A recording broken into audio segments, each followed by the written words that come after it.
कभी कभी होती है। मैं बुद्ध की मजबूरी सोच के परेशान होता हूँ कई बार, और फिर मैं सोचता हूँ कि काश यशोधरा जैसा व्यक्तित्व सबका होता।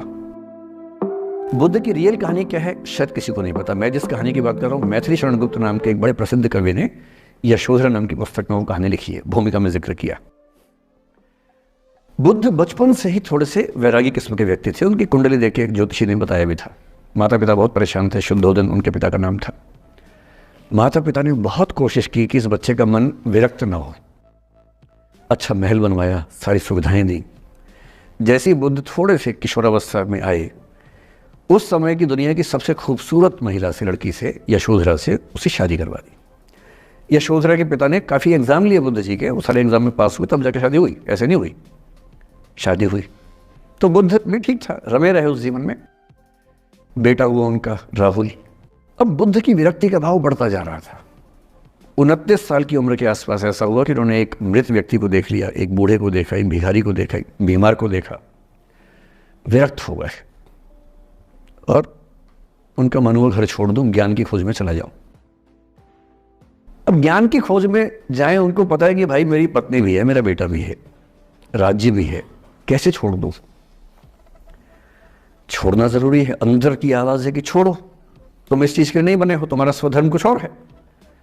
बाहर की जिम्मेदारी है कि छोड़ नहीं सकते। मैं अनुमान करता हूं कि बुद्ध ने शायद अपने पिताजी से कहा हो कभी कि पिताजी मैं बहुत परेशान हूं, छोड़ना चाहता हूं। तो पिता ने समझा बुझा के मना किया होगा कि बेटा शोभा नहीं देता, ऐसा मत करो। हो सकता है पत्नी से भी बात की हो, पत्नी ने भी कहा हो कि ये क्या बात हुई, हम सबका जीवन तुम पे टिका है, बच्चा अभी बिस्तर से भी नहीं उतरा है, अभी तो चलना भी नहीं शुरू किया है, तुम ऐसी बात कर रहे हो।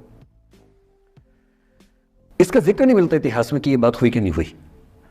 और एक दिन बुद्ध ने तय किया और वो आधी रात को पत्नी और बेटे को सोता हुआ छोड़ के चले गए। इसको बौद्ध परंपरा में महाभिनिष्क्रमण कहते हैं, बुद्ध का अपने घर से निकल जाना।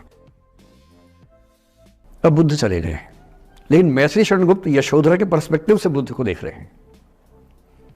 यशोधरा बहुत परेशान है, भाई पति चला गया है, बच्चे का पिता चला गया, मजाक थोड़ा है। राजा परेशान है कि उनका उत्तराधिकारी चला गया है। यशोधरा इतनी परेशान है, बहुत लंबे समय तक छंद आते रहते हैं कि वो कितनी बेचैन है, कितनी परेशान है। लेकिन यशोधरा की सबसे बड़ी परेशानी इस बात से नहीं कि बुद्ध चले गए, इस बात से है कि बिना बताए चले गए, भरोसा नहीं किया। और वो अपनी सहेली से कहती है, सिद्धि हेतु स्वामी गए, यह गौरव की बात। मुझे गर्व है कि मेरा पति इतने महान काम के लिए गया है। सिद्धि हेतु स्वामी गए, यह गौरव की बात, पर चोरी चोरी गए, यही बड़ा व्याघात। सखी वो मुझसे कहकर जाते, कह तो क्या वो मुझको अपनी पथ बाधा ही पाते, क्या मैं रास्ता रोकती उनका? उसके मन में ये मलाल है कि बिना बताए चले गए। वो इस भाव को लेट गो नहीं कर पा रही है, परेशान है। फिर बुद्ध को ज्ञान मिला 6 साल की तपस्या के बाद, बोधगया में बोधि वृक्ष के नीचे ज्ञान मिला। बात फैल गई। जो 5 शिष्य बुद्ध को छोड़ के भाग गए थे उनके बुरे वक्त में, उन्हीं 5 को बुद्ध ने सबसे पहले ज्ञान दिया सारनाथ में, जिसको धर्म चक्रावर्तन कहते हैं। बुद्ध की ख्याति बढ़ने लगी। शुद्धोदन ने बुद्ध के पास, अपने बेटे के पास कई लोगों को भेजा ये कहने के लिए कि भाई यहां भी तो आओ, हमसे भी तो मिलो। बुद्ध का ऐसा प्रताप था कि जो उनके पास जाता वो बुद्धम शरणम गच्छामि हो जाता, वापस ही नहीं आता।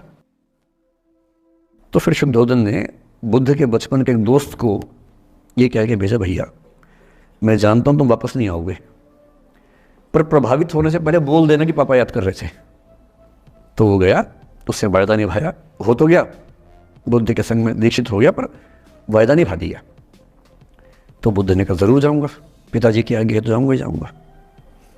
बुद्ध पहुंचे अपने कपिल वस्तु, जो अपना इलाका था, वहां पहुंचे। पूरे कपिल वस्तु में, नेपाल सिद्धार्थ नगर से नेपाल जाएंगे तो नेपाल बॉर्डर पे कपिल वस्तु है। मैं देखने गया था वो जगह जहां बुद्ध पैदा हुए थे, बड़ा सुंदर स्थान है, आप भी जाके देखेंगे अभी। तो बुद्ध पहुंचे रात को, एक धर्मशाला में रुके। अब वहां हल्ला मच गया कि राजा का बेटा धर्मशाला में। बुद्ध ने कहा भाई मैं देखो राजा का बेटा बन के नहीं आया हूं, मैं बुद्ध बन के आया हूं। सुबह उठ के भिक्षा मांगने लग गए उस इलाके में, अपने ही पिता के राज्य में। पिता ने सिर पीट लिया कि भाई क्या कर रहे हैं। फिर बुद्ध ने सूचना भिजवाई कि मैं बुद्ध हूं, बेटा हूँ संयोग से, ठीक है, मैं आ रहा हूँ मिलने के लिए, पर मैं बुद्ध होके आया हूँ, मेरी चर्या है, नियम है, मैं भिक्षा से ही जीवन जीता हूँ अपना। ठीक है, पिताजी ने कहा चल कोई बात नहीं। फिर बुद्ध गए पिता से मिलने, पिता से मिले, सबसे मिले, भरी सभा में, लेकिन यशोधरा नहीं आई मिलने के लिए, लेट गो नहीं कर पा रहे थे।